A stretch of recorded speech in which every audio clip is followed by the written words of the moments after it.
आपका स्वागत है। मैं हूं आपके साथ अंकिता। चलिए बढ़ते हैं मुख्य खबर की ओर। शंभू बॉर्डर पर दिल्ली कूच के लिए निकले पंजाब के किसानों को हरियाणा के किसान संगठनों ने किनारा कर लिया है। किसान नेताओं का कहना है कि मांगों का समर्थन करते हैं लेकिन आंदोलन में साथ नहीं है। भारतीय किसान यूनियन संयुक्त किसान मोर्चा ने भी दूरी बना ली है। भारतीय किसान यूनियन संयुक्त किसान मोर्चा ने भी दूरी बना ली।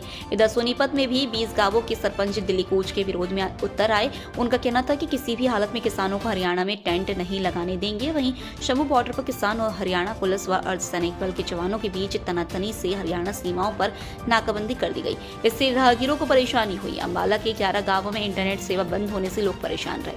भारतीय किसान यूनियन के राष्ट्रीय अध्यक्ष गुरनाम सिंह चढ़ूनी ने कहा कि संयुक्त किसान मोर्चा के दिल्ली कूच को लेकर शुरू किए गए आंदोलन से अलग है। इस आंदोलन में शामिल किसान संगठनों ने उन्हें इसमें शामिल नहीं किया। पंजाब से खबर सूत्र के लिए ब्यूरो रिपोर्ट। आज लगभग हमारा जो मोर्चा दिल्ली आंदोलन 2 है उसको चलते हुए 299 दिन हो गए। कल इसका 300 दिन हो जाएगा।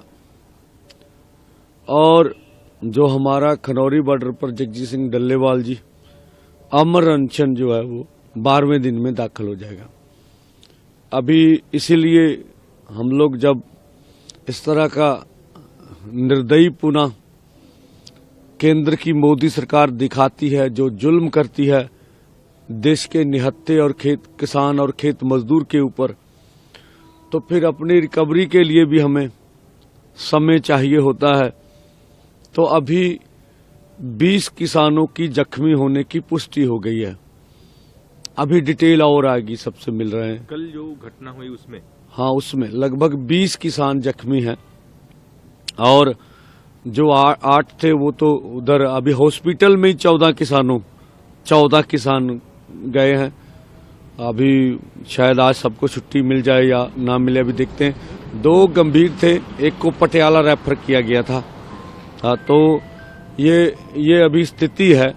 और अभी भी किसान जब होता है जो उसको घायल भी हो जाए, कुछ नॉर्मल चोट लग जाए, तो वो फिर भी उसकी परवाह नहीं करता। तो आज सबको मिलकर सबसे बात कर और भी घायलों की जो सूची है वो बढ़ सकती है, जो अभी तक जो हम देख रहे हैं। दूसरा, जो सरकार केंद्र सरकार है उसका बातचीत करने का इरादा बिल्कुल नहीं है। उनकी ओर से कुछ भी पॉजिटिव या किसान मजदूर से वार्ता कर बात को बैठकर निपटाने का भी कोई कार्यक्रम हमें नजर नहीं आ रहा। मोदी सरकार जो भी हमारे पॉलिटिशियंस हैं, चाहे जहां एनडीए की सरकारें हैं, इंडिया गठजोड़ की सरकारें हैं, उनका मानना होता है भी अगर हम इलेक्शन जीत गए तो यही सबसे अच्छा मापदंड है, भी हमारी नीतियों के साथ लोग चल रहे हैं, ऐसा वो कहते हैं। अब चाहे इंडिया गठजोड़ की सरकारें हों, चाहे मोदी सरकार की गठजोड़ की सरकारें हों, हम देख रहे हैं किसान मजदूर किसी की सरकार में भी खुश नहीं है। तो सभी सरकारों में समस्याएं हैं। अब पंजाब वाले बोले तो पंजाब की सरकार से भी लोग खुश नहीं हैं। तो हम देखते हैं। और देखिए, जो भाजपा के प्रवक्ता लगतर पंजाब भाजपा हो या केंद्र की भाजपा हो, लगातार ये टीवी चैनलों पर बोल रहे हैं कि सुप्रीम कोर्ट ने कमेटी बनाई। कौन सी कमेटी भाई? एक पहले आंदोलन में कमेटी बनाई, उनका आज तक कुछ अता पता नहीं है। वो आईटीआई के तहत भी उसकी रिपोर्ट मांगेगी, उस रिपोर्ट में है क्या उसका भी नहीं अभी तक ज्ञात है। उसमें कुछ लिखा क्या नहीं लिखा।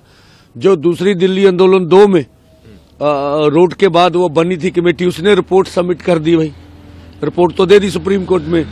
अब तो ये कमेटियों के नाम पर अब कब तक देश को भ्रमित करेंगे, देश को किसान मजदूर को। हम ये कहना चाहते हैं भी आपका तो डॉक्टर एमएस स्वामीनाथन कमीशन था, उनकी रिपोर्ट आ गई। आप उच्चतम न्यायालय में आपने हल्फनामा दे दिया फिर हम C250 के अनुसार फसलों के दाम नहीं दे सकते। और फिर पता नहीं भाजपा किस मुंह से कहती है भी हमने C250 के अनुसार फसलों के दाम दिए। A+F के आप जो दाम दे रहे हैं उसमें भी हो सकता हमें आपत्ति हो, जो कह रहे हैं आप CACP के अनुसार। तो देश के किसान मजदूर की हालत अच्छी नहीं है। जो अभी 2014 में जो शांता कुमार कमेटी की रिपोर्ट थी, उसमें जो आपने ये माना था कि 6% किसानों की जो फसल है वो एमएसपी के ऊपर बिकती है, बाकी 96% तो किसान वैसे बाजार में लुटे जाते हैं। अब तो ऐसा हो गया भी पंजाब हरियाणा में एमएसपी कहते हम देते, एमएसपी से नीचे फसलें बिक रही हैं, जो धान और गेहूं की समस्या भी आ गई है। तो यही सबसे बड़ी बात है जो हम पैदा करते हैं, पूरे देश दुनिया के लोगों को बोलना चाहते हैं भी हमारी समस्या क्या है। हम चाहते हैं भी जो हम पैदा कर रहे हैं उसका हमें उचित मूल्य मिले। उचित मूल्य तो दूर की बात है, हम कहते हैं कम से कम मूल्य हमें मिले। अब जो भी देश कारपोरेट, जो भी कारखाने, सबको अपना मूल्य तय करने का हक है। उसको जो उसकी लागत खर्च आती है उससे अधिक मूल्य मिलता, लेकिन ये किसान खेत मजदूर है, खेत मजदूर को रोजगार नहीं मिलता, किसान को उपज का दाम नहीं मिलता। फिलहाल इस बुलेटिन में इतना ही। आप बने रहिए खबर सूत्र के साथ। प्लीज हमारे चैनल को लाइक और सब्सक्राइब जरूर करें और नए न्यूज अपडेट के लिए घंटी का बटन दबाएं। साथ ही हमारे चैनल के साथ जुड़ने के लिए आपकी मोबाइल स्क्रीन पर दिए नंबर पर संपर्क कर हमारे चैनल से जुड़ सकते हैं।